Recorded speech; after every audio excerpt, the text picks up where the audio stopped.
Jim Feig, your master photographer, back to you from South Bridge Street Live. I've got some photographs I want to talk about this morning. Now, the photograph you see up there, that's a beautiful old building. This is one of the examples of photographs that I've gotten from Korchinski's photography. Very nice pictures. He prints very well, and if you need anything, go there and he'll take care of you. But this photograph is the picture of a building this is actually on South Bridge Street. This building is on South Bridge Street. It's the original building there that the recordings of South Bridge Street Live started out in. This is also the home of the Victoria Art League. Now, that's a nice building. It shows very good detail, but if you were to go up to that building in the lighting that you see there, that's not the picture you would get. If you just took your camera up there in that bright sunlight, notice the bright sunlight, almost late morning, almost noon, shining on the building. If you just took your camera up there and pointed and took a shot, you'd get something more like this picture, this second picture here. Notice what we've got here. Most of this picture is either underexposed or overexposed. Notice the sky. The sky is sort of washed out. The roof on the building looks like it might be exposed fairly well, but then you get down to the front porch of the building and it's way underexposed. How do you deal with something like that where you've got a photograph where you can't get the main features in proper exposure because some of them are too bright and some of them are too dark? I want to talk to you about a sort of unique technique this morning that I like to use with photographs like this. It's called HDR photography, high dynamic resolution photography. It's a subtle way of getting the highlights and the shadows both exposed properly when dealing with something that is lit with very high contrast hard light like this. What I'm going to do, I'm going to take actually 3 photographs. I'm going to take this picture you see here, this one that the camera decided was the right exposure where everything's either overexposed or underexposed. And then I'm going to take one that is overexposed and one that is underexposed. And then in the computer, I'm going to take all 3 of those photos and merge them into one image. So let's see how we're going to do this. Let's set up our camera. I'm going to set my camera up. If you're just starting out on these techniques, you want to work on a tripod because you want 3 images that will overlap one another very nicely. And if you're not used to holding your camera very steady, you won't get these handheld. So let's put it on a tripod to start with. We'll put it on a tripod. We're going to set the camera to aperture priority for exposure. I want to make sure my depth of field is not changing, so I'm going to work at a constant aperture. I'm going to let the shutter speed vary as I take different exposures. So I'm just going to set the ISO. I'm going to set that, this is a bright sunny day, I'll set that at about 100, 200. I'm going to set my aperture at about an f8, about middle of the range, so that I've got room to work a little bit. I'm going to set the aperture about f8. I'm going to let the camera then pick out the shutter speeds that it uses to photograph here. I'm going to set my camera to the bracketing mode. Now, if you don't know what the bracketing mode is, it's setting my camera so that I will take 3 different pictures. The first one will be the exposure the camera decides on. The second one will be underexposed by a certain amount. The third one will be overexposed by a certain amount. And I'm going to set it in the bracketing mode and choose the difference to be 2 f-stops. So the first picture I will take will be what the camera decides is the proper exposure. The second picture I take will be underexposed by 2 f-stops. be very dark.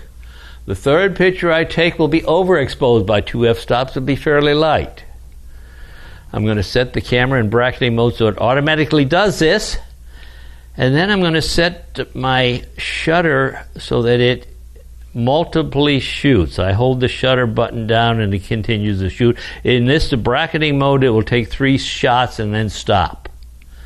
So everything is pretty much set up automatically now. All I have to do is hold the shutter button down. The camera will take the 3 images and I will have the 3 shots that I want to superimpose on one another and give me one image. So let's look at what we'll get. Here's the shot the camera decides is the proper exposure.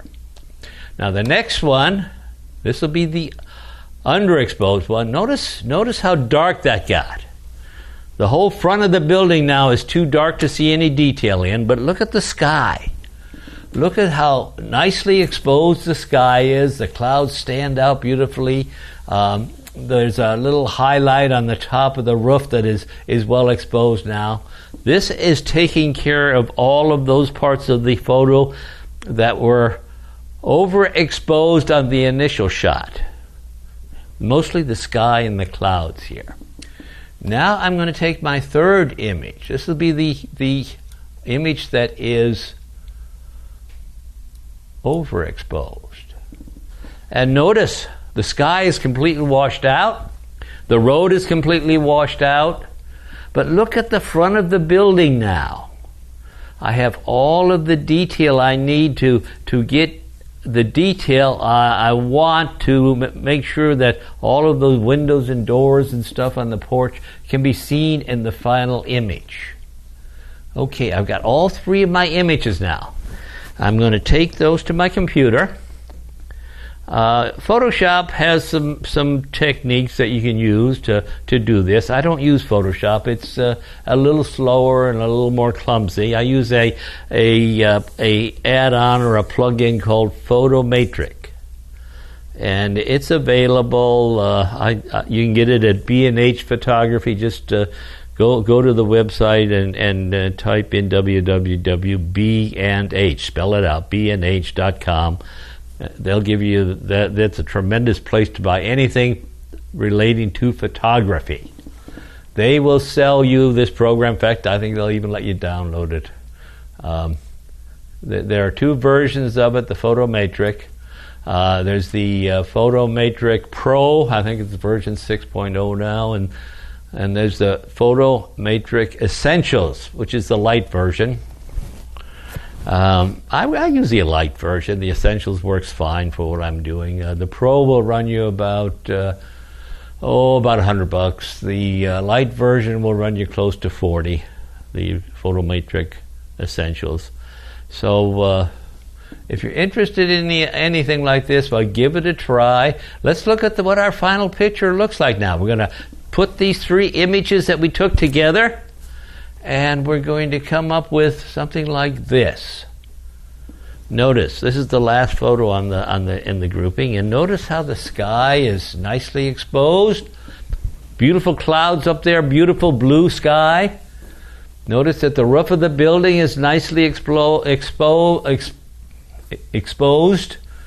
Lost my tongue there over my eye tooth, I think. Anyhow, you can see the ridges in the roof. You can see the windows in the little cupolas up there. Notice the porch. Notice the detail you can see now on the porch. Remember, everything we saw before, except for that very overexposed one, had no detail on the porch. Now I can see the windows. I can even see inside the building and see what's going on in there. So I've got a beautiful photograph here now, where if I has settled with just what the camera gave me, I would not have had a good photograph. If I had fooled around and tried to adjust and get a single picture, I would not have had a good photograph. But by taking 3 exposures, one normal, one overexposed, one underexposed, and merging them together, I get all of the detail well exposed, and I get a good picture. This is called the HDR technique, and it's some of the newer cameras have it built right into the camera where you can do it. But give it a try.